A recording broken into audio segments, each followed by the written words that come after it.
जाएंगे। अब देखे ना, ये मतलब यहाँ पे क्यों निकला है, प्लांट्स है, प्लांट्स की ग्रोथ होती है, ठीक है, प्लांट्स की ग्रोथ होती है।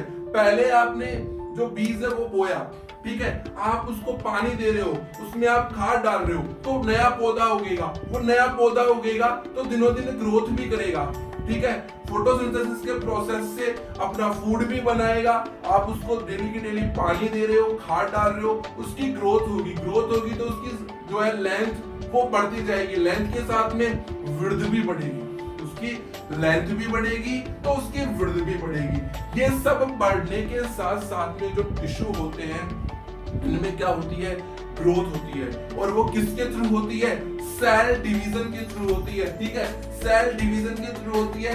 मतलब कि जो ये मेरिस्टेमेटिक टिश्यू होते हैं ये अपने आप में क्या करते हैं, ग्रोथ करते हैं, अपने अंदर डिवीजन करते हैं, और डिवीजन के साथ में उस प्लांट सेल को, उस प्लांट को क्या करते हैं, ग्रो करवाने में हेल्प करते हैं। तो मेरिस्टेमेटिक टिश्यू जो है इनमें डिवीजन की कैपेसिटी होती है जिससे कि प्लांट ग्रोथ कर पाता है, जिससे कि प्लांट ग्रोथ अच्छे से होती है, जिससे कि प्लांट ग्रोथ अच्छे से होती है, प्लांट ग्रोथ अच्छे से होगी, अच्छी वृद्धि होगी इन टिश्यूज के थ्रू। तो देखना first point of view, after the grow, after the primary, after the primary meristematic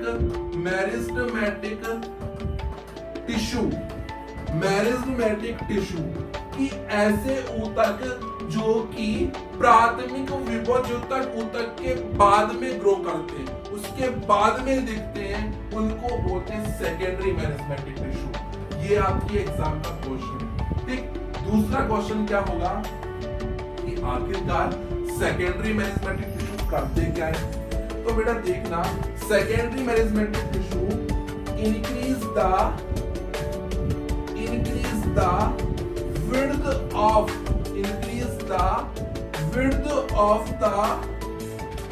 the plant, plant की विड्थ को, प्लांट की चौड़ाई को बढ़ाने में हेल्प करते हैं। आपने कोई नीम का पौधा उगाया, आपने नीम का पौधा उगाया घर पे, तो वो पहले ग्रो करता है तो उसका तना बिल्कुल पतला होता है, एकदम पतला होता है। जैसे जैसे वो प्लांट ग्रो करता है, जैसे जैसे आप उसको पानी देते हो, उसमें खाद डालते हो, वैसे वैसे वो प्लांट ग्रो करता है, तो उसकी लेंथ के साथ में उसके स्टीम की क्या बढ़ती है, विड्थ भी बढ़ती है, ठीक है, चौड़ाई भी बढ़ती है। तो कौन से टिश्यू, मेरिस्टेमेटिक टिश्यू, जिसको अपन बोल रहे हैं प्ररोह, सूत्र का मतलब क्या बोल रहे हैं अपन, प्ररोह,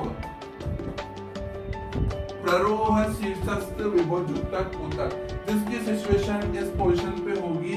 अब मैं बात करूं इसके अंदर, तो ये पोर्शन आपका वही कॉर्टेक्स पोर्शन है, ठीक है, ये आपका प्रोटोडर्म है, प्रोटोडर्म जिस तरीके से अपनी बॉडी के अंदर स्किन की लेयर होती है, डर्मिस, एपिडर्मिस, सबक्यूटेनियस टिश्यूज और मसल्स, वैसे ही प्लांट के अंदर भी होती है भैया। प्लांट में भी वैसी सिचुएशन होती है आपके, डर्मिस, एपिडर्मिस। यहाँ पर अपन इसको बोलते हैं एक्सोडर्म, एंडोडर्म, एक्टोडर्म, एंडोडर्म, मेसोडर्म। ये सारी आपकी इसके अंदर लेयर्स आती है अलग अलग, जो प्लांट्स हैं जैसे कि एनिमल सेल्स के अंदर प्रेजेंट होती है, डर्मिस, एपिडर्मिस, सबक्यूटेनियस टिश्यू और मसल्स, वैसे ही इनकी सिचुएशन होती है। यहाँ पे कॉर्टेक्स लेयर भी आती है, ठीक है। ये जो टाइप आपका टिश्यूज का ये होता है सूत एपिकल मेरिस्टेमेटिक टिश्यू, प्ररोह शीर्षस्थ ऊतक। तो ये आपके दोनों जो प्लांट्स हैं इनका अपन ने ट्रांसफर सेक्शन लिया है, और ट्रांसफर सेक्शन के बाद में अपन ने इनकी स्टडी की है कि कौन कौन से टिश्यू कहाँ